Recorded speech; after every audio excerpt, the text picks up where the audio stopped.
This is Turkana district in western Kenya, an arid land, scorching hot. For most of the year, the area is dry, dusty and barren. During the rainy season, when the plants and trees come alive, everything is green and flowering.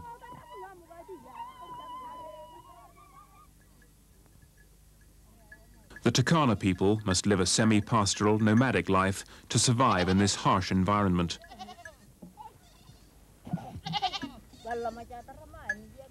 With a diet of meat, milk, blood and local fruits, the Turkanas are a hardy people, able to walk the long distances necessary to find grazing for their livestock.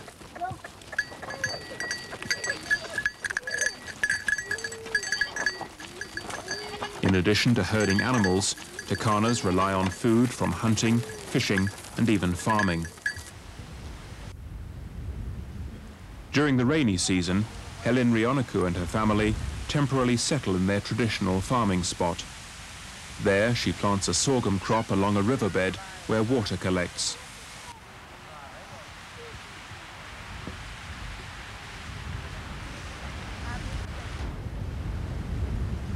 Her husband continues to migrate with the livestock, so they can graze on the lush grasses of the wet season.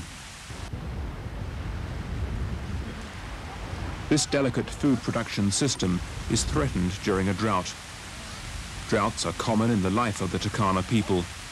In the past, they would migrate far into the hills, where grasses were often more abundant. It was a system based on organized grazing over thousands of acres in 4 countries.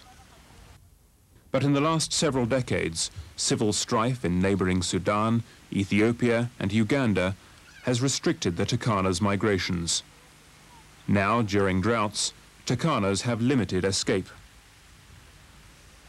In 1979 and again in 1980, severe droughts in Turkana district killed thousands of animals. Without livestock and with no rain to grow crops, many people died of starvation. The United Nations World Food Programme responded with relief food and prevented widespread disaster.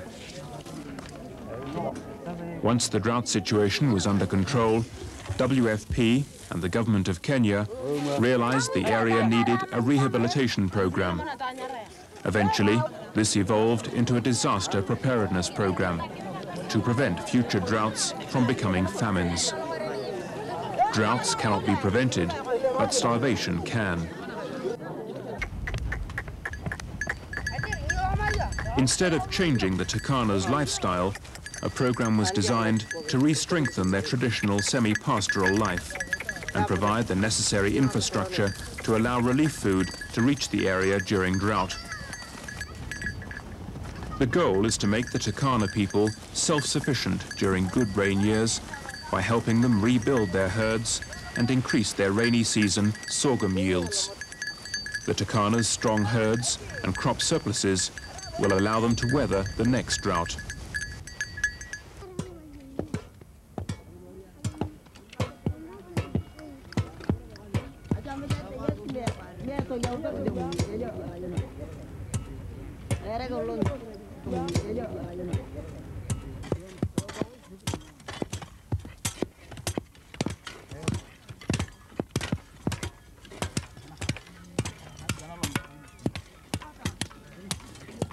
Since 1984, the World Food Programme has provided maize and beans for people who work on disaster preparedness activities.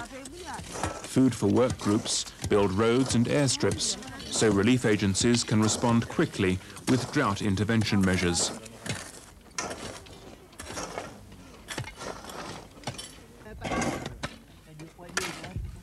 During good rain years, veterinary services and mobile health clinics use these roads to reach migrating communities.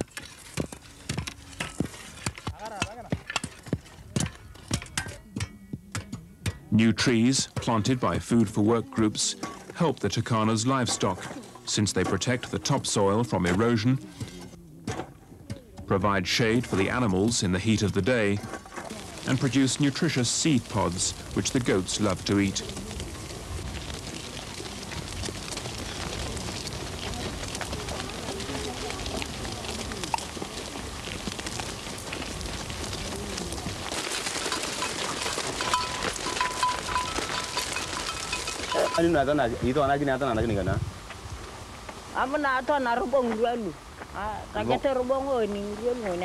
Disease outbreaks can wipe out an entire herd weakened by drought.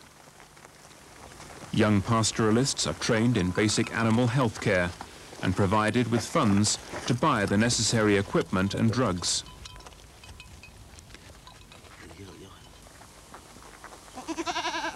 These agents treat herds in their own communities to ensure the animals are healthy.